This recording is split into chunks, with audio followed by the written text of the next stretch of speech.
advisors here at College. I'm currently looking at the Kickstart programme at the moment, which a few of you, I believe, have got some details on the tables there, so you'll be able to read into them a little bit more there. I basically just wanted to take this very quick opportunity, really, just to introduce myself and say that if you do have any queries or questions about the programme, please feel free to grab me throughout the night and ask any questions, and hopefully I should be able to give you a bit more in-depth knowledge about the campaign itself.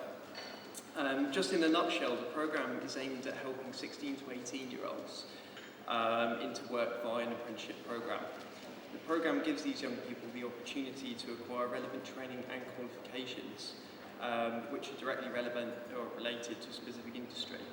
Now for this programme, we're actually specifically looking at only 4 key industry areas. These are office and administration, childcare, hair and beauty, and hospitality. Now, the main benefit to you as a business is the ability to test drive a potential apprentice or an employee. Who is genuinely interested and motivated to begin a career in their chosen field, which hopefully will be with yourselves. And as I said, if there are any questions or queries, please feel free to grab them throughout the night, and I'll try and enlighten you a little bit further. But I won't take up any more time anyway, and I'll hand back to Karen. Hopefully we'll be able to do the next statement bit. All right, thank you.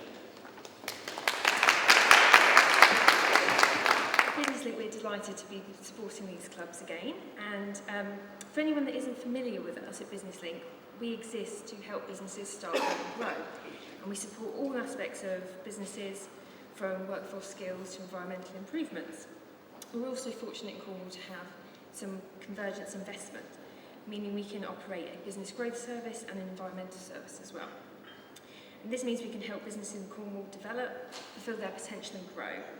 With that in mind, I'm delighted that Chris is with us tonight to share some of his experiences of running a successful business and also maybe some of the challenges along the way. Thank you.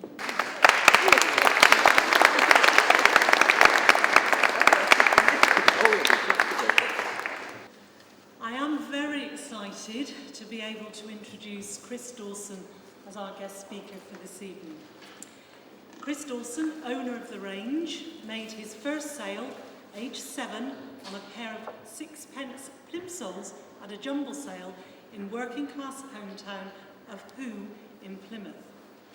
50 years and £250 million later, he shows no signs of letting up. A stereotypical wheeler dealer, Chris Dawson has opened 45 superstores across 47. Britain. 47, no, open 2 when you're talking. I do beg your pardon. 47, I knew it was going to be one of those nights. 47 superstores across Britain since 1989, when the range first opened in Plymouth. The superstores stock 65,000 products across 16 departments, and the self-made Millionaire anticipates 15 more ranges by Christmas 2010.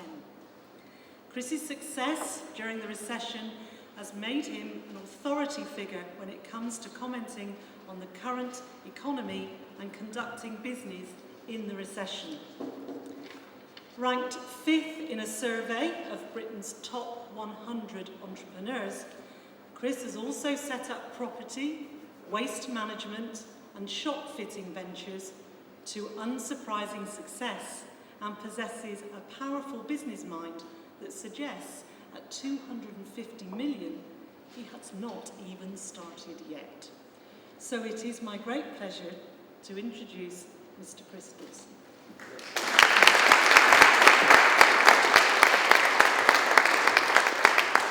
Evening. Philip, I've got a question for you. Are you going to teach anybody to speak Cornish? Here I said, here I come down here, my missus said, what a cheap jack boys. Do you know what's amazing to me? I'm stood about 50 paces away from when I retired as a market trader. When you come in, and I just stood there, a little tear come out my eye. I was on the phone just a minute ago, and somebody actually thought I was nice. It's just me being emotional. Exactly there, I don't know if anybody can remember the Truro 3 milestone bank holiday markets some years back. That was me spinning the plates and the pots and the pans, and you know, I've been talking ever since and got a few quid out of it.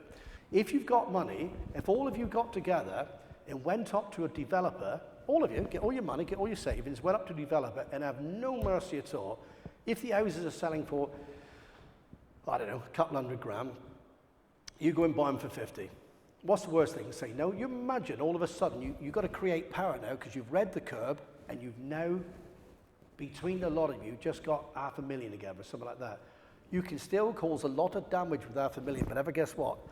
You'll think about the risk. You'll think about leadership. One of you have got to be a good leader and very strong. But just think about it. Why couldn't you do it? I do. If you had that sort of money, why couldn't you do it? Your worry will stop you doing it. Your lack of enthusiasm will stop you doing it, and all the other things.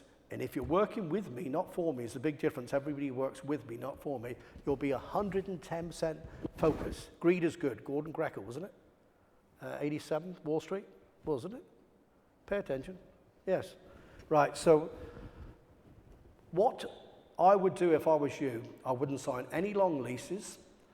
I wouldn't sign anything that commits you, because I can see the economy moving about so much, it's unbelievable. And if you've got not the courage, park that up. Let's say you can actually see what some things I see. If you could, you'd do it, wouldn't you?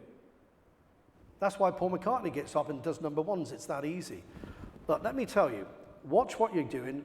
Make sure you spot the opportunities. And you're going to say, well, I don't know how to spot the opportunities. I'll just give you 2 examples. What do you do, young lady?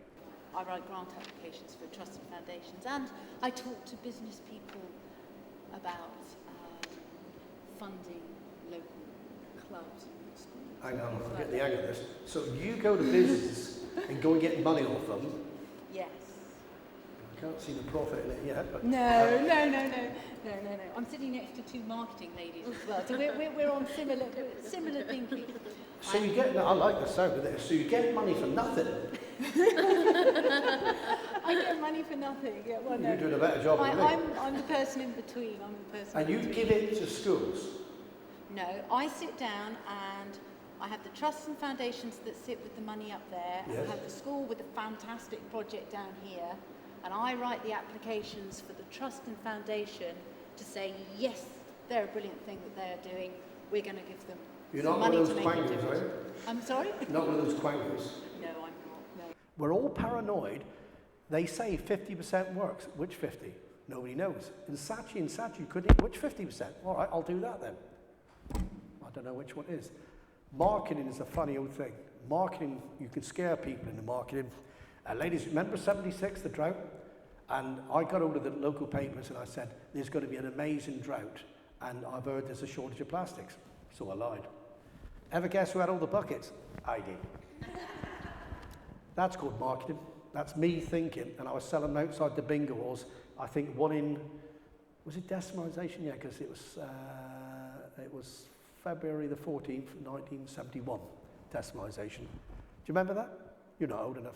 They were throwing the money away. Look at this stuff here. I was going around picking it up. I said, you don't want any of that rubbish. Thank you, thank you. And I went home like that. I had so much money on me, it's unbelievable. But I always think very fast. I'll be falling off here in a minute. So, decimalisation, right, this is it now, because I've got to go. I'm getting tired. I've got to go back to London tonight. Not really, got to go back to Plymouth. Now, madam, you haven't said a great deal. What do you want to say? Anything? You love me? No? Well, worth a try, wasn't it? You hate me?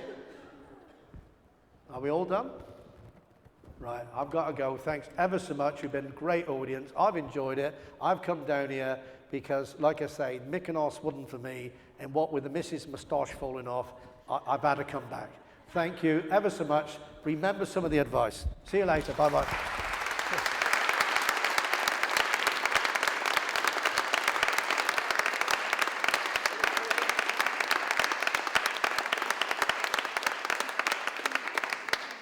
Do you want some more? No. Sorry, I didn't want to bring it to that level. That's because you don't care. That's better than no, isn't it? I don't know where I keep getting these from. Now, I've really enjoyed today, and as you know, it's very sentimental to me. Literally 50 paces away is where I retired as a market trader. But and I need an honest answer for this, do you remotely feel any more lifted, any more inspired, any more energy in your mind, and do you feel, most important, like having a go? Do you feel any better than you did half an hour ago? Yes. I've done my job then. Over to you. I'll see you behind the lorry at 5:30. All right. I am a Redruth girl, so you better be careful.